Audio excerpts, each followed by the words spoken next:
I put up with my husband at 40 years as of this weekend. So we're going to the mountains to celebrate, and that's if our honeymoon is go down Blue Ridge Parkway. So we're up to that area. Have a good time this weekend.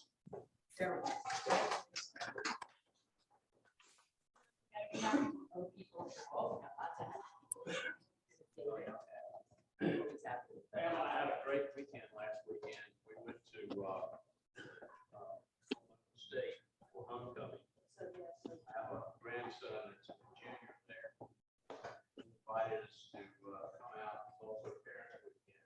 And his fraternity was having a tailgate party.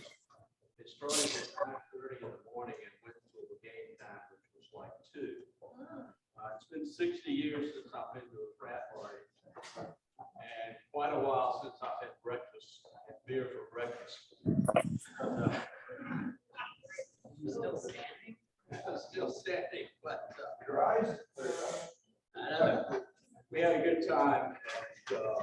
And these never met my grandson, but he's a real chick magnet like you've never seen. And all these sorority-girls came up to see him. And so I introduced myself as his older brother. I think a couple of them were loaded enough where they actually fell for it, and they have to be danced with. They also had a mechanical bull there. Pam would not let me ride this thing. Oh, thank Probably, yeah, but both my grandsons rode it. And if you like, I could send an email out and see these guys riding the bull. I saw them on Facebook, very cool. Yeah. Okay, I told you last week that Leo said when you get to Tennessee, when we come bring Elvis back, you see The only reason I wore this is because I saw a couple of you over the past week since I've been back, and they said, "Oh, you said you're going to come dressed up like Elvis." I said, "Well, this is just a t-shirt to wear to bed." And I said, "I'll wear it." Okay, and back. And back. $1. So I got to celebrate an 84th birthday with my friend Ted. Oh. $10 for the fishing up the river with the these beautiful spiders. Oh, nice. Nice, nice. Yes. Well, many members of my family travel. And they all came to celebrate you. Yes, sir. So, last week, the district governor was here and reminded me of the story. In my old club, we used to give the new members the job brief. And I remember we got a new member, and he's got an integrator. And by the way, it's the district governor is going to be here, so don't expect very many people. So you can guess what happened. And walked this guy, he says, "Oh, small crowd today." That's right, district governor's coming. Who wants to go to the meeting?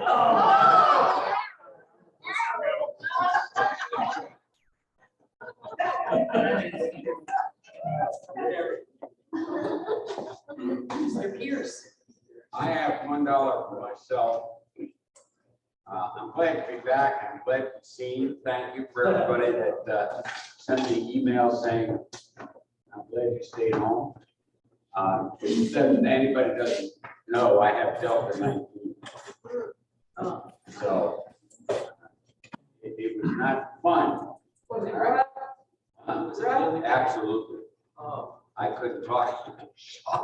Sean called the group once. I think I got out hellos at night and then started coughing. I couldn't talk. Oh, yeah, for 2.5 weeks. And this was from my wife because she no longer has to take care of it. Oh. And she did not catch it. Did you get And it's a funny story, if I may. Yes, you may.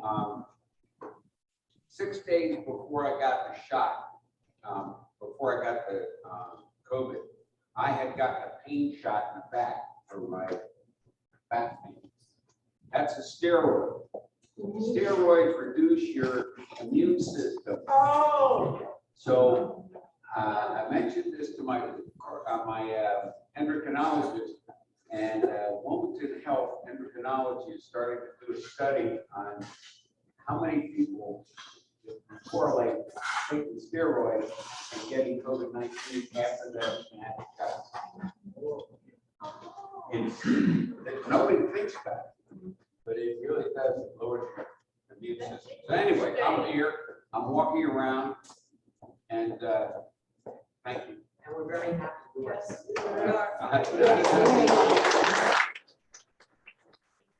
Anybody else happy? Does it look like I lost my sense of taste? I lost no smell. I had no fever. I had sore joints and a cough that just would not stop. I mean, 24/7. Did you have a headache? No. No headache. There were complex scans on the lungs, but it wasn't serious enough. The Friday before I was over, and it starts like 2 days, takes 2 days to start, and it ends bam, just like that. One Monday after I caught up, 2 weeks, 2.5 weeks after I caught up, I woke up on Monday morning, and felt fine. No, it's too late. Cocktail, it would be within 3 days of diagnosis. Which way is that? Yes, he was. Yes, it is, Dave. No, Yes. we should have him come and speak to us. He's very good. Dave's going to speak. We don't need Dave to speak. I've listened to him for decades right here. That was for our speaker, right? Talking about. Volunteerism. Voluntary. Oh, Yeah, that's excellent. I think it's- And you know what? He gave you credit for bringing him down here. He did. Yeah. He said you're the reason he came down. He Yeah. moved out, came for a visit. There you go. yeah, that's true, he did. Where was he speaking? You speak the same thing as good center. Service call. All right, Steve, is that all the happy dollars? Yeah. Okay, 'cause I'm gonna take 4 minutes and just say a couple things, so we can end. 4 minutes. World Polio Day is on the 24th, which is a Sunday. But we are having Jan Western come speak on the 20th next week to talk about World Polio Day and talk about progress we're making. And we're gonna have some bingo games and small prizes and things like that. If you would wear red, that'd be great. If you don't have red, white or yellow. And then the fruit sales are going on. I've told you about that many times. Mike's here today. If you have any questions of him, just let us know. And he has the extra folders for those that don't have them yet. And Matthew's finished it. Are all the dates full? No, we have 3 open dates for the end of the year. November 18th, December 2nd, and December 16th. Okay, That can work for anybody, sign up sheets right here. I'll do the second.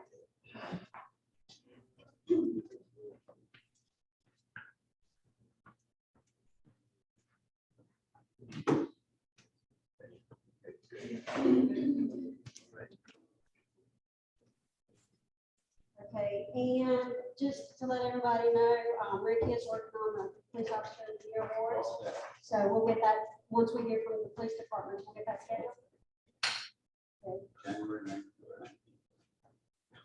January 19th, January 9th, Wednesday, the 19th, 16th, 19th, Wednesday. okay. Okay, all right, let's see, we're still gonna do Chefs of Brunswick next year. So we need to put a committee together, just kind of head that up. We got a lot of decisions to make, so we don't overflow the place again. Anyway, that's pretty much what I have. Does anybody have anything else they want to talk about right now? Yes, ma'am. Karen. polio now donation box, loose change, bills, whatever you want to put it here. You can make a- try to do that. And our donations are going to go in memory of Jonathan Richmond this year. So I'll have some of you in the talk about them. Yes. Immediately after the meeting, we need to put stickers on these dictionaries that will be going out to the third graders. He doesn't read his email. And there's two stickers to put on. There's a Rotary sticker in the upper right-hand corner. On the inside, there's the gold sticker. That's a four-way test. And it's not many books, 250 altogether. We just stick around and knock these out. It can all be done. I don't have the schedule yet to deliver, but I'll be in touch with the students and set that up. Probably someday next week. I'll send out an email for anybody who wants to help. If you haven't done this before, actually go into the third grade classroom, give them a little about Rotary and that. Dictionaries after the meeting. Because we have some Yeah, here we're that's- gonna have the speaker start. She's gonna finish at 1:15 today, or by 1:15, or half an hour. And then, we'll try to turn real quick so we can do this. So now it is Rhonda's time. Do you want to talk about? Thank you, Sean. Our speaker today is Rondell Fishman, who's right here, and Rondell at a wonderful organization on Oak Island, Hearts and Soul, great organization. And she just recently moved from California here. She's living in Leland, but working here. And I just wanted you to know that is not the reason we selected her. California, but rather that she's a specialist on dementia. So I'd like to just read you some of her words here. I think these, because they're very touching. Taking care of a loved one with dementia at home is one of the most challenging and disheartening experiences. Rondell has been specializing in dementia care education and training since 2006. And her specialty is, and she caters to families who assume these caretaker roles. In Rondell's experience, she's been a physical therapist for over 30 years. She's a licensed nursing home administrator, for 6 years. And now she's compiling all of what she knows, her expertise into this new career as a certified dementia care specialist. And let's welcome Rondell today.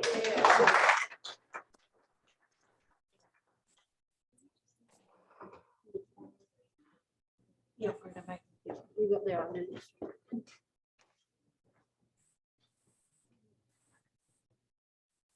Oh.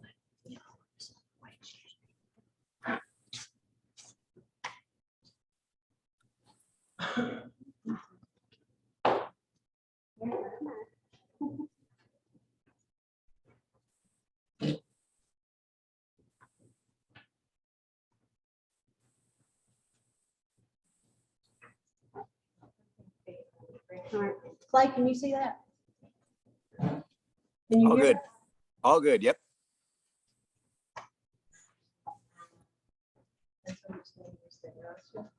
You just tell me when you're. Oh, okay. Well, thank you so much for having me. I will jump right in because I want to, will there be time for questions at the end or the end? Or should I save some time within? Save some time. Within a half hour? Yeah. Okay, okay. So I'm gonna, I'm gonna go through a little quicker because I do want to be dedicated to being able to let you ask questions. So with that said, why don't we heard the questions until the end? And it might be that within the context of the presentation, some of your questions might get answered as well. Thank you. So as Paula has said, my passion is working with those of us who are dealing with a loved one with dementia and taking on that role of caretaker, because it's as you were saying, your wife taking care of you, you know, through COVID or a sprained ankle and helping you get back on your feet. This is seeing someone that we know and love change in front of our eyes, right? So we're not prepared for this. We're not trained for this, yet we take on this role not knowing really what to do. And so my passion is helping people understand how to mitigate and how to successfully navigate if you're in that position. Sorry? Am I good? Yes, yes. And if I can just see, no, I can't. Okay, gotcha. Okay, so, yeah, go ahead.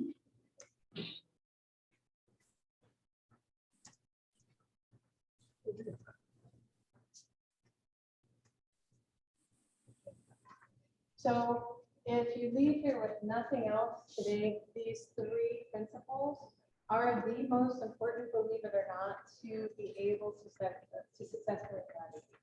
I know they seem like such simple concepts, and you're saying, you know, how is this the end all be all? There's so much more to this, but if you master these three concepts, you can legitimately change your approach to be more effective, because what we do is we intervene based on our instincts. And when it comes to dementia, I'm sorry to say our instincts are way off. So there's ways that we need to be able to shift our approach.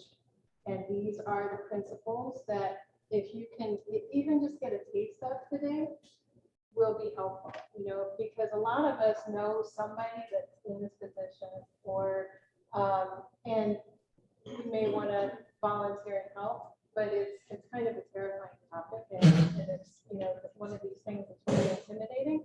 So if you just use these principles, you will automatically feel more equipped.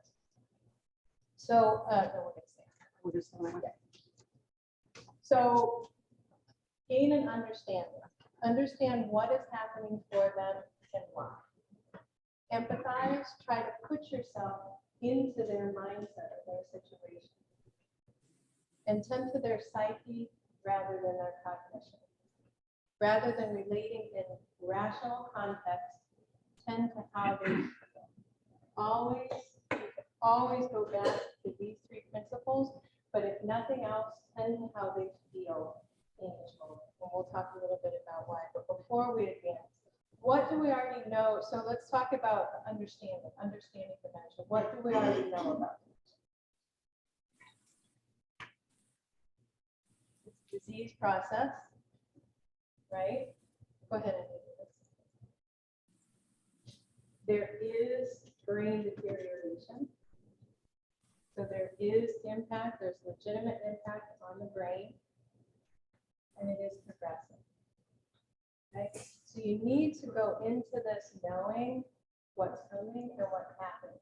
It is a disease process. 90%, there's all different ways that dementia comes through. It can be vascular dementia, it can be alcohol-related dementia, it can be traumatic related dementia, it can be brain tumor. There's all kinds of reasons, but the truest forms of dementia, it is a disease process. There's damage to the brain, and it is progressive.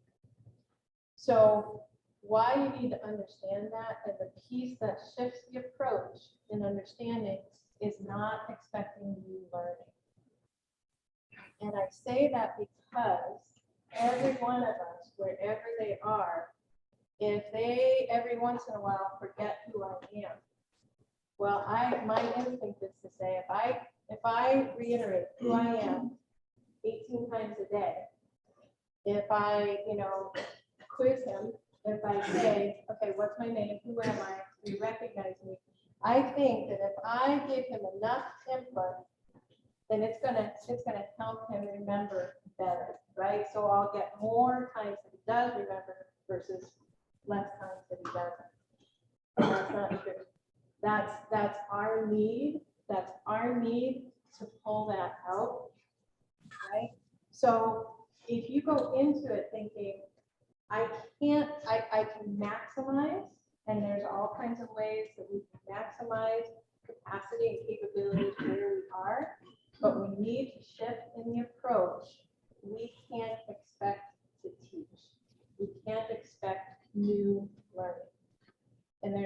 lot more that can be said about that, but it's really key because it helps us shift our approach.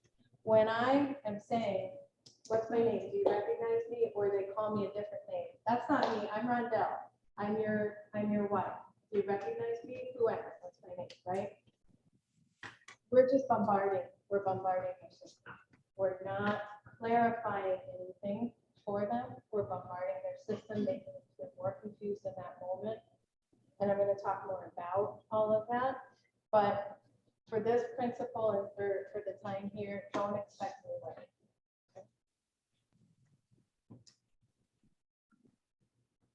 Okay.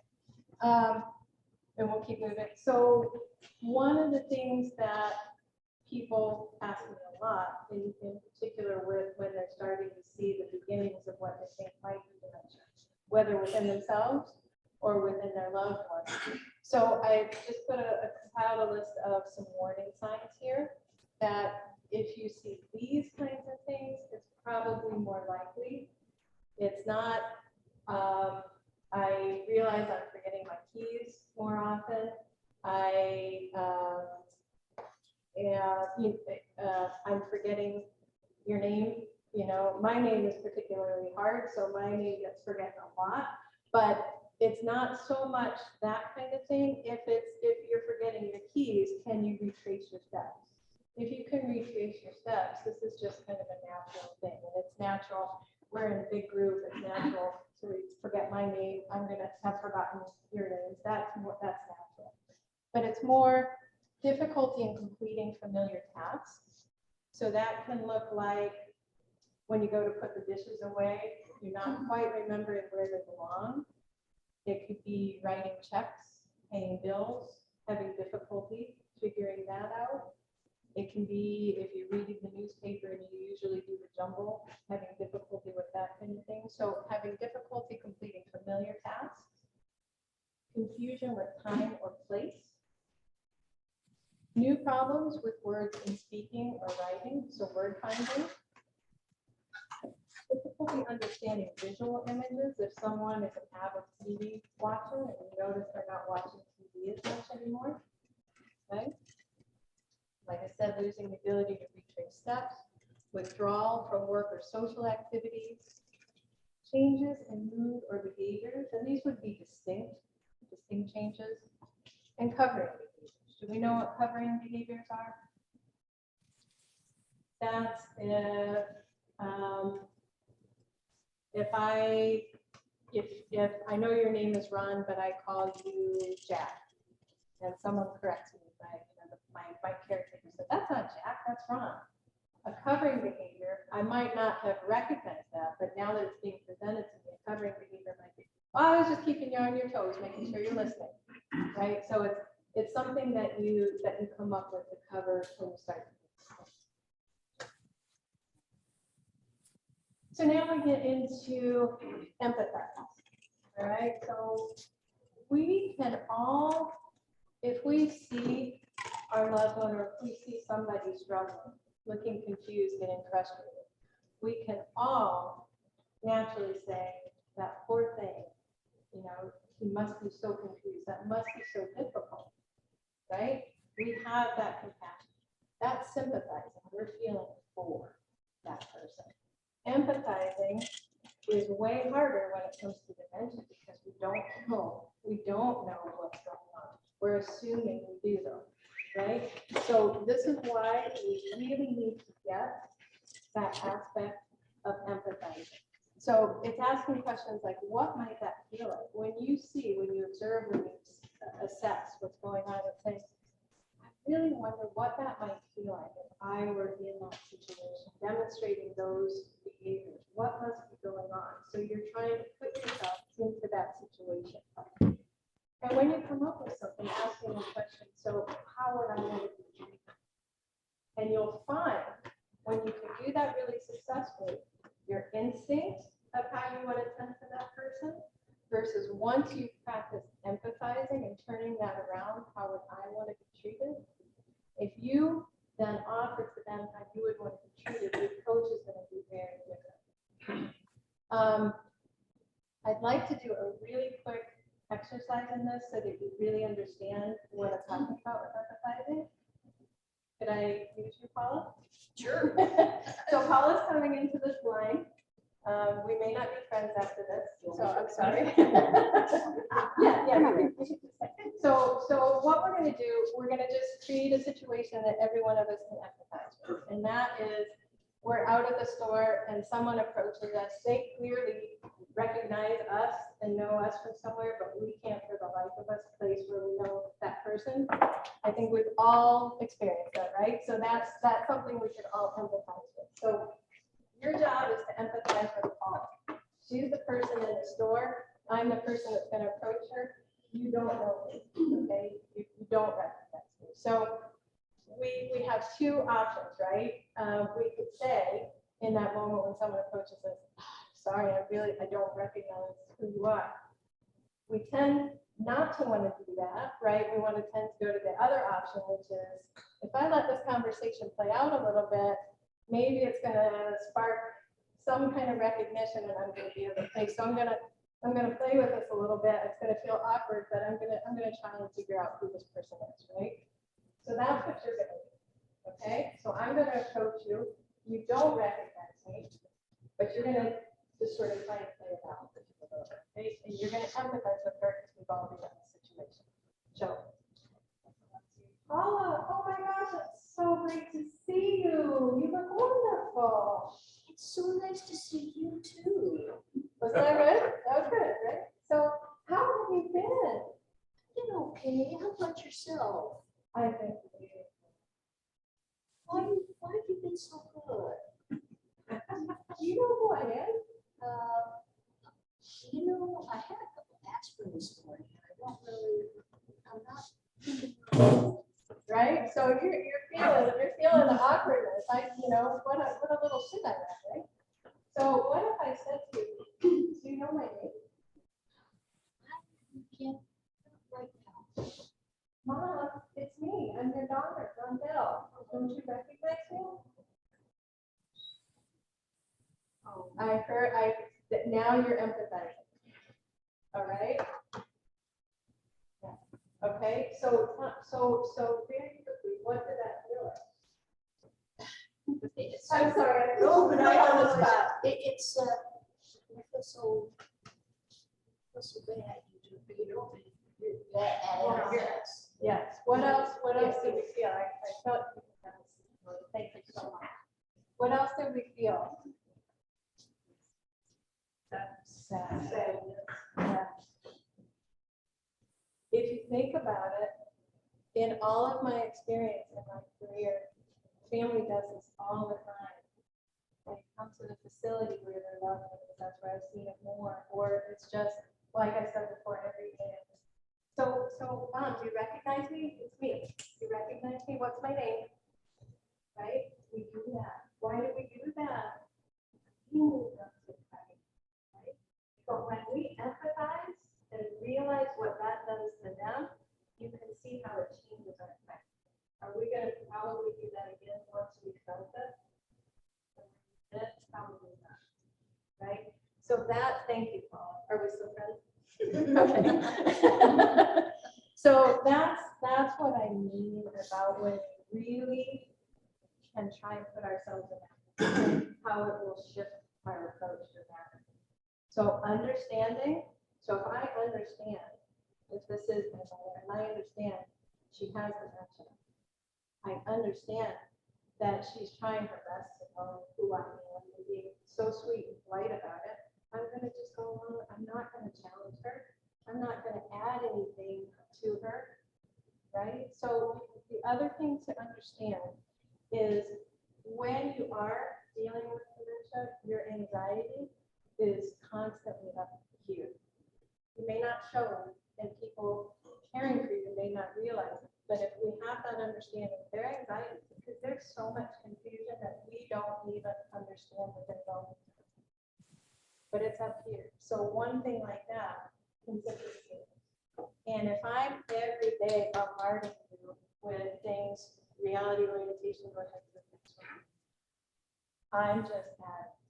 And that's what I'm trying to get across is when we can shift our approach, we're mitigating how much during the day we are contributing to behaviors, right? And if we can know that that's going on and in our approach work to how they feel, the day goes smoother. And so that's the difference between this being successful and the tangles and struggles and the frustrations that we've seen friends and family, we've seen people going through this, or we've had this experience ourselves. Cognition versus psyche, tending to how they feel rather than rational content. So I'm gonna go through this a little bit more quickly, but if I say to you rationality equals confusion. So just real quick. So no, you can stay right there, but if I'm gonna say to you, how was your lunch? Did you enjoy your lunch? Do you still feel hungry? Because there's some leftovers there. I could get you another plate. What would you like? Would you like some more salad? Would you like some more tea? Or maybe you're thirsty. Would you like some more tea? All right. So she just did this, right? And she's fully capable, right? So I don't know how many questions I just asked her, but that's how we relate to each other. If I'm a caretaker, what do you need? How can I give you what you need? And what I need as a caretaker is I need for you to tell me what you need in order for me to feel like I can successfully help. What happens when she can't tell me? What happens when that gets all jumbled up and that person can't process all of that? Then we feel at a loss, and that's where our frustration and everything builds up in us. I don't know what you need. Tell me. So that's where we pressure, stay in reality, stay with me. You know, I need you to be able to communicate. But that's how we all communicate. That's how we've always communicated. So how do you shift that approach to tending to how they feel? So these are just some ideas. Keep it simple. Keep it really, really simple. Try avoid using too many questions, words. Try one step task by forming it in a yes or no. Try, you have two options and let them choose one. Or it can be, okay, I'm at home and I know we haven't eaten for four hours. So I don't even have to ask, are you hungry? I don't need to go through that. I can say, it's been about 4 hours. I'm going to make something. And I could just put it down for both of us to just eat, and not a word was said, and I'm sending it, right? Depending on where they are in the process, I can say, I'm hungry, I'm going to make us something to eat. She can say, yes. She can say, would you like oatmeal or would you like eggs? You know, so depending on where they are, we can meet them, we can engage them where they are. And recognize you're still tending to them. Allow for response time. When the processing is jumbled, give them time. See if they can unjumble. And if you've kept it simple enough, feel hungry, allow for the time. Let them, that's part of the assessing and learning where they are. And there's so much more to this, but these are just tricks. The other ones down on the bottom of touching the feet, this is more for when I'm in healthcare facilities, because caregivers are always in such a rush.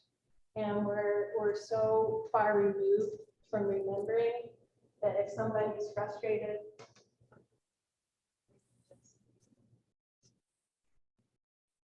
I don't have to say anything. Right? But we were so far away from that. If things get all jumbled and everybody's frustrated, take a breath, hold their hands, say something. Let it go. And it's okay to let them be. So that's where reality orientation comes, and this will be kind of the last part I say about that, because it's a little bit controversial, because reality, do we know what reality orientation is? Well, like my mother-in-law would go, I'm going upstairs and go play basketball. And I'm like, okay, let me know how you do, rather than argue with me. Reality orientation, and that, did everyone hear that? She was saying that in dealing with her mom would say, I'm gonna go play basketball. Reality orientation would say, Mom, you're 89 years old, you can't play basketball. We don't have a basketball, whatever. It's bringing them back to reality in the home, right? So I'm gonna pick on somebody else, Rondell, so I feel like he needs to be here. So Ron, if I tell you, you're not in the community center of Trinity Church, you're not listening to this silly lady telling you things, you're really at Sunnydale Healthcare Center. We just watched a movie. We're gonna take you back to your room and we're gonna get you cleaned up and ready, and I'm gonna take you to the dining room and because it's dinner. Did I shift your reality of where you are by saying that? Did I shift anybody's reality? Does anyone believe they're now in Sunnydale Healthcare Center getting ready for dinner? When we reality orient them, we haven't shifted their reality any more than I've just shifted yours. And people challenge that. They say, but then they stop. I said, they stop. But why did they stop? Did they stop because now they believe what you said and they're in the reality of what you said? Or did we just make them feel bad again and make them feel confused? So if you're telling me I'm not here presenting to you, I'm at Sunnydale Healthcare Center, it doesn't feel like that's what's going on. But if you're somebody that I've learned to trust and you're telling me that, think again, empathize. What do I feel like? And so that's where you see shutting down. That's where you see, all of this kind of stuff. Can you see how just these simple understandings just helps you shift your approach? And if you know nothing else than that, it makes a huge impact on how they feel day to day. Because moment to moment can be very different. So they need some kind of consistency. They may not remember who you are, but they remember their psyche, remembers how you make them feel, and they know that there's something that they can trust. So that's, I think, it, right? So one more slide. So this is just kind of reiterating some of the things I just said. Other ideas, pre-planning, if you know that certain behaviors happen at certain times, pre-plan the past ahead of time to mitigate. So reassurance. And the bottom one, ask for help yourself. Because this is hard. It's hard to be in that caretaking position. You've got to tend to yourself. So in that time when you're taking your breath to tend to how they're feeling, tend to how you're feeling too, so that you're not putting that out. But it's very important to call a friend and say, I just need a friend. To call a friend, can you come over for a half hour and back it out of the house and take a walk? Can you just sit there? Whatever it is. If you're that person that someone's calling, to feel comfortable to go into the house, right? So this is just, this is just a snippet of some of the services I provide. If you're interested, I do have brochures on support groups that I do. I will say for the support groups, they're 2 hours long and they're in a 6-session series, and that's so that I can do training for half of the session, and then we do kind of support group activities within the other half. You take that home, you work with that. When you come back, we say, well, we're reflected. We start to talk through that, and then we do some more training. So it's cumulative, and it covers way more than I'm covering here, but just to, so that if that's all you get, you should be able to be very successful or recognize when you need help and when things need to shift. After you've gone through that, then I do ongoing, like 1 hour more traditional support groups. Guest lectures, series presentations, train family, staff, volunteers. I will go into your home and do an in-home assessment. I can do private sessions, training sessions with you in your home. If you're struggling, you're like, I don't want to go to a support group, I just want to know how to deal with what's going on specifically to me. I can come in and talk. And end of life body work. I also do body work. Mostly craniosacral, myofascial release and acupressure. So that's, yes, so I'm sorry, I left you 1 minute per question. You know what, I saw his hand first, and then I'm gonna come to you, okay? Are there certain personalities that lend themselves to being better at being a caregiver than others? That's a very good question, and yes, you know, if you're not a patient person, you need to learn patience. If you're gonna be an adult, if you are somebody that talks through how you're feeling with your partner, and that's always been the dynamic, and that starts to shift, you've got to be able to shift that too, because now you're just dumping on your partner and add to it. So yes, you know, the high intensity go-getter, very much on that cognitive plane of communication, there's more time over there. So if you can sit back, take a breath, sense of humor, have to have a sense of humor, you know, because you know they've asked you 6 times where the slippers are, you know they're going to ask you 6 more times. You gotta be able to roll with it. So yes, Are there studies that have been done that shows the average time between diagnosis with mild dementia? that's a very good question. A lot of it has to do with what's causing dementia. Vascular dementia is pretty prevalent. I want to say that's about 60% of dementia. That can have a slower progression.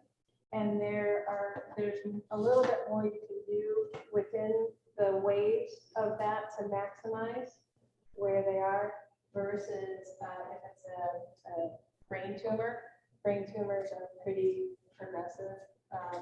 And for my dad, it wasn't a year between diagnosis and his death. So I can't answer that other than to say it depends on the dementia, on the type of dementia itself. Is smoking a large factor, vascular?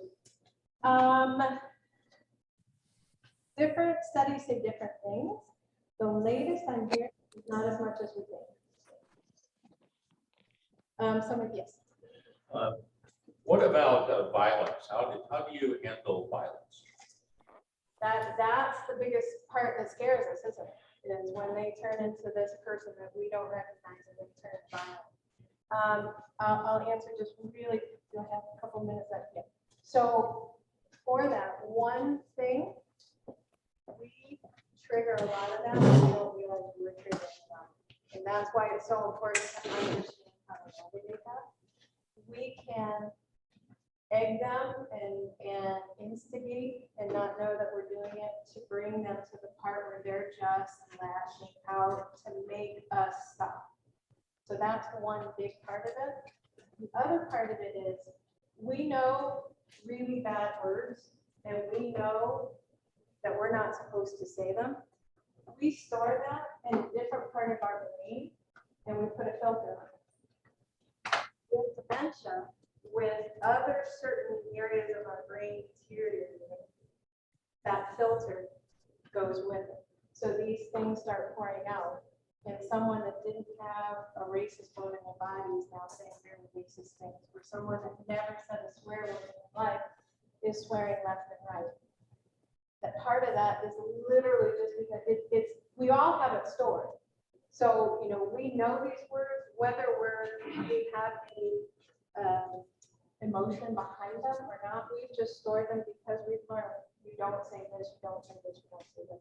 That starts pouring out. They also don't know that that's pouring out, and they don't know that what they're saying is offensive, and people react because it's very charged, and the charged reaction charges us, and it escalates. So it's a loaded question, and I'd love to talk to you more about it. There are ways to tend to it, but yes, the simplest I can say is if that starts to happen, step away. Step away and just let it get calm.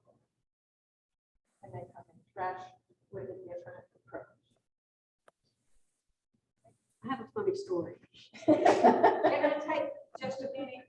You have done an excellent job. And I want to be very personal. My mother and my father died. I've never cried as much in my life as when I would leave them and go to my car. And I had to cry because that helped me to do that. And you're right, my mother was one of the best Christian ladies I've ever known. But buddy, she learned to cuss. I went to others, I mean, that was, and one of the problems you brought out so well was my mother told me one day, my mother is working here now. I said, oh, I saw her when I came in. She's been dead for many, many years. But that was what people face. They wanted to know, you know, your mother's dead. That doesn't help them. Doesn't help. No, and you And brought that out. that was the standard. That was the standard for a very long time. That's what we were taught. You reorient them. If you see them starting to go out, you reorient them, you bring them back. But you brought it out. You brought it out so well. Thank you so much. Oh, thank you. Thank you. I really appreciate this opportunity because this is, and you brought out.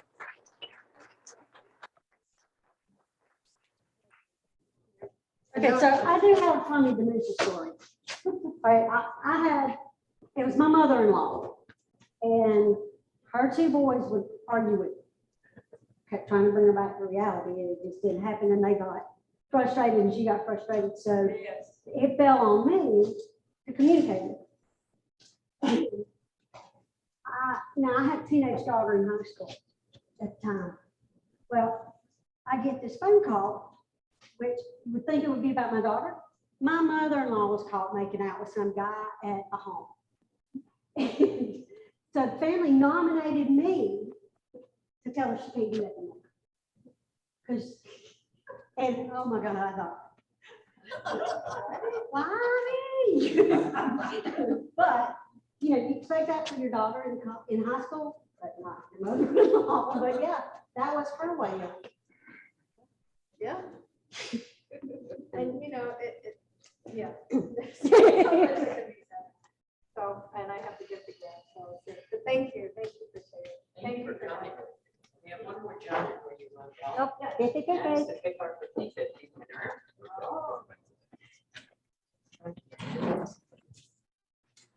Okay. That looks good. 846-465. 465. You got it, babe. What did I tell you? What I'm did glad I didn't trade with you. You told me you never win. I said you're gonna win today. Hagerman.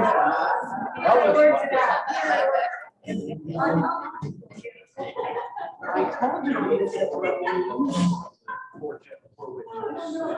All right, let's play that.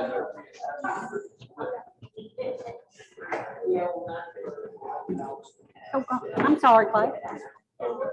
Good, Maven. It's over. Yeah, it's pretty much over. We're gonna do service of ourselves and then be gone. Could you hear her? We'll see you later. Okay. Thanks, Clay. Peace.